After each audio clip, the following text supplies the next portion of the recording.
Suite à la proclamation des résultats provisoires consolidés par le ministère de l'Intérieur, lesquels attribuent à Brice Clotaire Oligui Nguema une victoire avec 94,85% des voix contre 3,11% pour son principal adversaire Alain-Claude Bilebinze, plusieurs acteurs politiques ainsi que ceux de la société civile continuent d'adresser leurs félicitations au président élu, en attendant la confirmation officielle des résultats par la Cour constitutionnelle.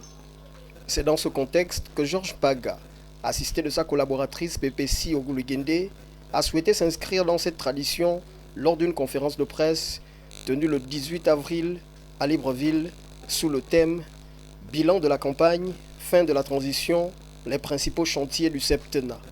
Je salue avec respect et admiration un homme dont la force, l'engagement, l'intelligence, le courage façonnent désormais notre société tout en apportant chaque jour un peu plus d'espoir et de lumière au peuple gabonais. Vous l'avez deviné, il s'agit de notre président élu démocratiquement avec 94,85% des voix. Un plébiscite. Son Excellence Brice Clotaire Oligui Nguema. Selon Georges Paga, l'agenda du CTRI a été respecté avec un savoir-faire exemplaire. Sous la transition, initiée par le comité de transition pour la restauration des institutions, CTRI, accompagné des organes de la transition tels le gouvernement, l'Assemblée nationale de la transition, le Sénat de la transition, la Cour constitutionnelle de la transition, le Conseil économique et social, environnemental et culturel de la transition. Le CTRI a présenté un agenda de sortie de la transition dont les objectifs étaient un retour rapide à l'ordre constitutionnel. Cet agenda a été respecté avec une maîtrise exemplaire.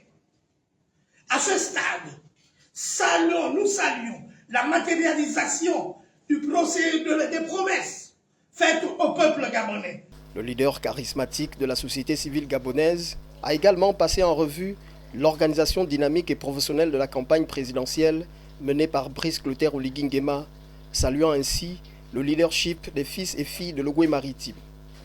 Il a par ailleurs proposé au président élu d'instaurer un organe politique chargé de piloter stratégiquement son projet de société. Un parti, un organe de direction politique, de direction stratégique pour le pays, comme le PASTEF au Sénégal.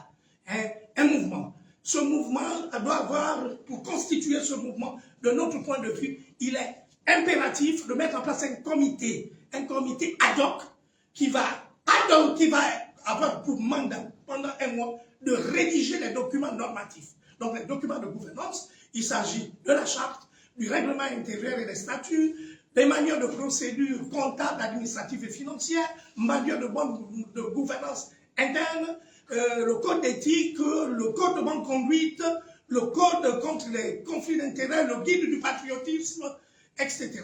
Après avoir élaboré l'ensemble de ces documents normatifs, de ces documents de gouvernance, le président de la République, qui sera évidemment le président du parti, devrait convoquer un congrès constitutif qui engagerait sa responsabilité pour valider l'ensemble des documents, mettre en place la structure de gouvernance et lancer la stratégie du parti en vue des prochaines de conquête de l'Assemblée nationale. Parce qu'il faut au président Oligui une majorité parlementaire solide, même de 80%, qui matérialiserait, n'est-ce pas, l'adhésion populaire à son projet de société de transformation du pays pour les 7 prochaines années. Tout en applaudissant les réformes entreprises durant la période de transition, Georges Paga invite le chef de l'État gabonais à mettre en œuvre certaines réformes qu'il considère nécessaires, voire urgentes. Il est aussi important de mentionner la nécessité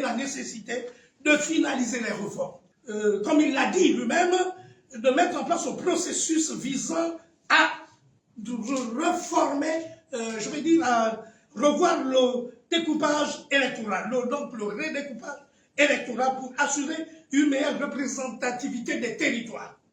Il est également nécessaire d'adopter la loi sur les organisations non gouvernementales qui vont accompagner les organisations non gouvernementales fonctionnent sur une loi qui est devenue obsolète. Dans l'attente de la confirmation officielle des résultats par la Cour constitutionnelle, Le principal orateur de la conférence a laissé entendre devant la presse nationale et internationale qu'il est désormais temps d'ouvrir la voie à un processus profond visant à restaurer la République et à réhabiliter l'homme gabonais.